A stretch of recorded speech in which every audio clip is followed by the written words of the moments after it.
Salut à tous, dans cette vidéo, donc je vous parle de l'accompagnement sur l'ouverture de société pour ceux qui veulent s'expatrier en Serbie, devenir résident fiscal en Serbie, puisque la fiscalité en Serbie est tout à fait intéressante, puisqu'on est à 15% de taxes sur globalement la valeur en capital et en plus-value qui est générée sur sur le revenu personnel, mais aussi en revenu de société.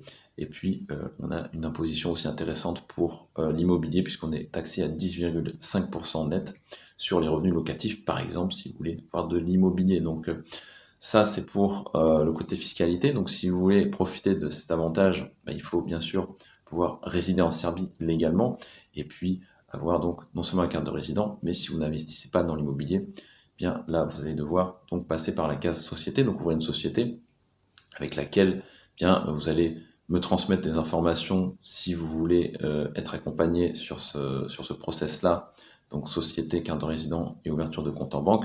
Moi, je vais vous demander globalement ce que vous voulez faire avec la société, quelles activités, qui va composer donc les salariés de cette société. Donc, vous pouvez être effectivement seul, mais c'est pas obligatoire, évidemment, vous pouvez être plusieurs.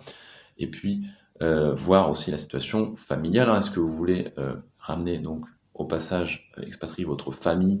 Et donc là, on va pouvoir faire un regroupement familial en fonction des données que j'ai sur le foyer en question. Et puis derrière, on va donc faire la carte de résident, aller à l'administration pour faire des photos. Donc vous allez avoir donc, mon équipe avec vous pour ça.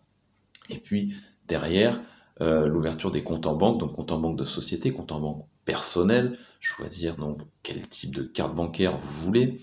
Et puis il faut savoir qu'en Serbie, vous pouvez avoir donc des comptes en euros, malgré que la monnaie nationale n'est pas l'euro, d'accord? Donc vous pouvez avoir un compte en euros et puis travailler comme ça avec votre société, avec le reste du monde, donc l'étranger, vos clients. Si vos clients vous payent en euros, vous pouvez tout simplement être payé en euros en Serbie avec votre société. Donc c'est intéressant de noter qu'on peut aussi avoir des comptes en dollars. Pour ceux qui n'ont pas trop confiance en euros, c'est tout à fait possible en Serbie d'avoir des dollars sur un compte.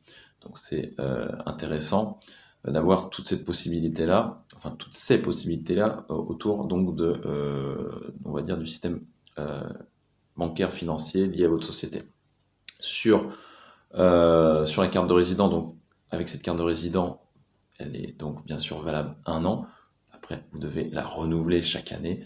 Donc là encore, si vous ne sentez pas de le faire tout seul, dans ce cas-là, je vous invite tout simplement à être accompagné par une amie, Maria, qui va pouvoir vous aider sur le renouvellement de la carte de résident, si tant est que vous y prenez un minimum à l'avance. Il ne faut pas se prendre le dernier jour quand elle va être périmée le lendemain, bien sûr.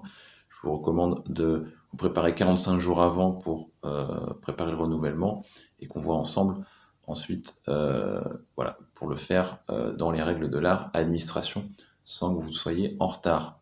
Donc ça, c'est un petit peu les grandes lignes de l'accompagnement. Globalement, vous avez une assistance en français donc tout le long du processus.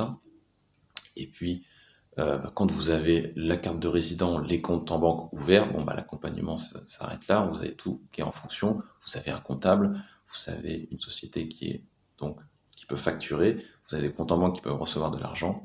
Et donc, vous êtes tout à fait donc, autonome après pour continuer.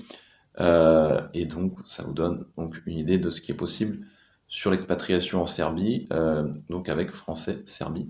On vous aide là-dessus si vous avez besoin. Il faut savoir que ça, c'est pour la partie société. Vous pouvez aussi, on a la possibilité aussi de vous créer un statut auto-entrepreneur en Serbie pour ceux qui veulent pas avoir une personne morale et qui veulent travailler en nom propre. C'est-à-dire que quand vous travaillez en nom propre, vous prenez tous les risques liés à l'activité professionnelle vont dépendre de la personne physique, c'est-à-dire vous-même. Vous n'avez pas de protection via la personne morale qui est une autre personne que vous. Là, on peut aussi effectivement vous emmener vers un statut d'auto-entrepreneur si vous le souhaitez. Donc, l'accompagnement est à un prix inférieur qu'à une société pour l'offre donc freelancer, auto-entrepreneur, puisqu'il y a un petit peu moins de travail là-dessus. Mais voilà, il faut savoir que c'est aussi possible en Serbie d'être auto-entrepreneur et bénéficier donc d'un système assez intéressant fiscalement. également.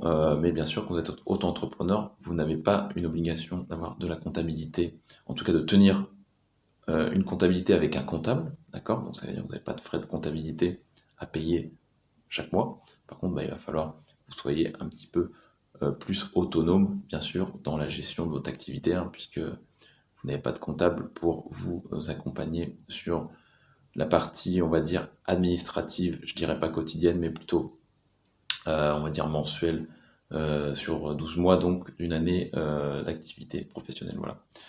Donc c'est ce que je pouvais partager aujourd'hui avec vous sur voilà, ouverture de société en Serbie, carte de résident, ouverture de compte en banque, et voilà, c'était à peu près tout pour aujourd'hui.